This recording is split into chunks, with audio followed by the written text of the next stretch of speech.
गोंडा में तेज रफ्तार बस मिठाई की दुकान में घुसी, हादसे में बुजुर्ग महिला घायल, बस चालक मौके से फरार। मौके पर पहुंची पुलिस ने घायल को अस्पताल में भर्ती कराया। मुंबई के संत निरंकारी मार्ग पर लगी आग, मौके पर फायर ब्रिगेड की टीम ने आग पर कड़ी मशक्कत के बाद काबू पाया। बनाए में युवक की बेरहमी से पिटाई का वीडियो वायरल, वहीं वीडियो में होमगार्ड भी खड़ा हुआ दिखाई दिया। वीडियो पोस्टमार्टम हाउस के नजदीक का बताया जा रहा है। बदायूं में घर की दीवार फांदकर चोरों ने नकदी और जेवरात समेत लाखों के सामान पर हाथ साफ किया है। गोंडा में पुलिस ने चोर गिरोह का किया भांडाफोड़, गिरोह के 2 सदस्यों को गिरफ्तार किया गया। पुलिस ने चोरी की 17 बाइकें बरामद की हैं। राजस्थान के भीलवाड़ा में एक युवक पर अज्ञात हमलावरों ने किया चाकू से हमला, चाकू लगने से युवक घायल। पुलिस ने मामला दर्ज कर आरोपी की तलाश अब शुरू कर दी है। सीतापुर में हर्ष फायरिंग में दुल्हन की नानी की गोली लगने से मौत, मौके पर पहुंची पुलिस ने हर्ष फायरिंग करने वाले आरोपी को गिरफ्तार कर जांच शुरू कर दी है। रायबरेली में शादी समारोह के दौरान वेटर की जमकर पिटाई, रोटी के जलने पर वेटर को पीटा, पिटाई का वीडियो वायरल। पुलिस मामले की जांच में जुटी। बुलंदशहर में सिपाही ओमपाल सिंह को 10 साल की कैद और 25,000 जुर्माने की सजा, बलात्कार के आरोप में कोर्ट ने यह सजा सुनाई है। पन्ना टाइगर रिजर्व में बाघ ने किया बैल का शिकार, पर्यटकों ने शिकार का लाइव वीडियो कैमरे में कैद किया। संभल हिंसा मामले में जेल में बंद महिला पत्थरबाज को रिहा करने के आदेश, सबूतों के अभाव में 1 लाख के मुचलके पर रिहा करने का आदेश दिया गया। Good morning Bharat, Republic Bharat के नीवा भूपा स्टूडियो में आप सभी का बहुत बहुत स्वागत है। मैं हूं आपके साथ वैभव मिश्रा। गुड मॉर्निंग भारत में बात और शुरुआत जिन खबरों की करेंगे उन खबरों का सीधा सरोकार आपसे है, लेकिन गुड मॉर्निंग भारत में सुबह की 6 सबसे बड़ी और अहम खबरें क्या हैं, सीधा आपकी टीवी स्क्रीन पर। ये वो 6 बड़ी खबरें होंगी जिन खबरों पर अगले आधे घंटे हमारी नजर बनी रहेगी।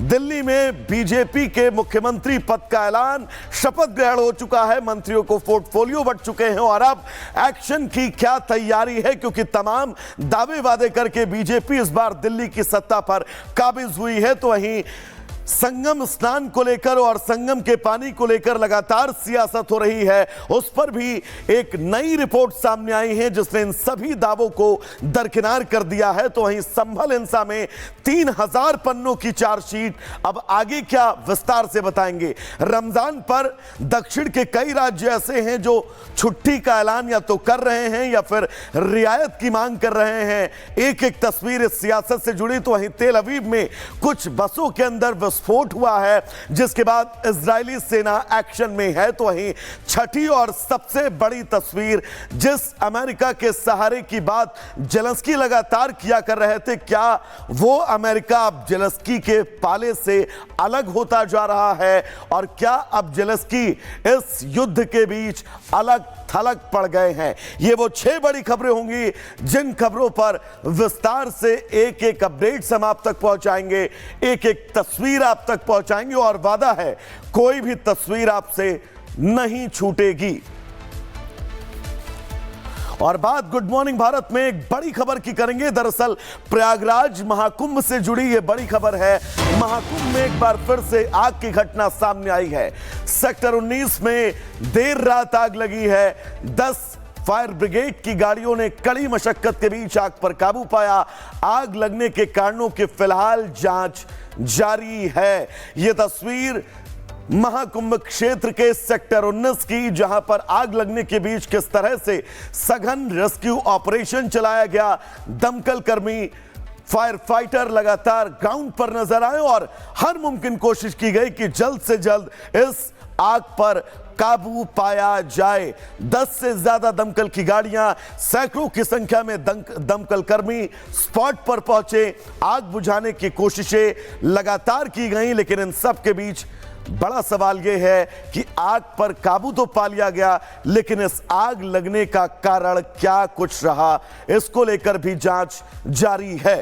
यह तस्वीर सेक्टर 19 महाकुंभ क्षेत्र की, और इस तस्वीर ने भी तमाम सवाल जरूर खड़े किए हैं, लेकिन राहत की बात यह है, गनीमत की बात यह है, आग पर काबू पा लिया गया है।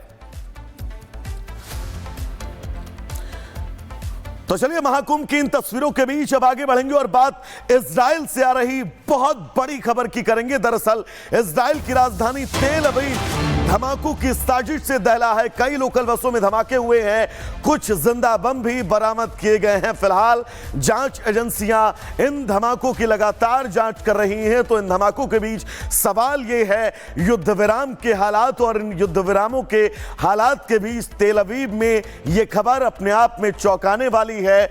न सिर्फ इजराइल के लिए बल्कि इजराइल की जो जांच एजेंसियां हैं, फिर वो चाहे मोसाद ही क्यों ना हो, उसके लिए बड़ा प्रश्न चिन्ह है। तो इन तस्वीरों के बीच एक और अहम खबर हम ब्रेक कर रहे हैं। तेल अवीव में धमाकों की साजिश हुई है। इजरायली पीएम ने सुबह बैठक बुलाई है, नेतन्याहू ने सुरक्षा बैठक बुलाई है। इजरायली परिवहन मंत्री का फैसला सामने आया है। बस और ट्रेन सेवाएं फिलहाल अगले आदेश तक निलंबित की जा रही हैं, क्योंकि इन बस धमाकों के बीच किसी तरह की जनहानि ना हो, इजराइल की प्रायोरिटी ये है, प्राथमिकता ये है। और यही वजह है कि वहां के परिवहन मंत्री ने फिलहाल उन सभी सेवाओं को अगले आदेश तक के लिए स्थगित कर दिया। और ये तस्वीर जो आप देख रहे हैं अपनी टीवी स्क्रीन के दाहिनी तरफ, ये वही संदिग्ध शख्स है जिसकी संदिग्धता इस बात को लेकर दर्ज की जा रही है कि इजराइल के तेल अवीव में हो रहे धमाके इस शख्स की साजिश का ही हिस्सा हैं। फिलहाल जांच लगातार जारी है। पीएम नेतन्याहू लगातार बैठकें कर रहे हैं, लेकिन इन बैठकों के बीच सबसे अहम बात यह कि आखिर इजराइल के तेल अवीव में ये धमाके क्या कोई बड़ा संदेश देने के लिए किए गए हैं? तो चलिए उस बीच एक और अहम खबर आपको बता दें। दरअसल सोल लीडरशिप कॉन्क्लेव का पहला संस्करण आज आयोजित किया जाएगा। पीएम मोदी कॉन्क्लेव का उद्घाटन करेंगे। सुबह 10:30 बजे का वक्त होगा जब भारत मंडपम में इस कॉन्क्लेव का आयोजन किया जाएगा। प्रधानमंत्री इस सभा को संबोधित करेंगे। भूटान के पीएम इस कार्यक्रम के मुख्य अतिथि के तौर पर आज भारत मंडपम में आपको नजर आएंगे। प्रधानमंत्री नरेंद्र मोदी का आज बहुत अहम संबोधन, और इस संबोधन के बीच सुनना होगा प्रधानमंत्री नरेंद्र मोदी आखिर क्या कुछ कहते हैं।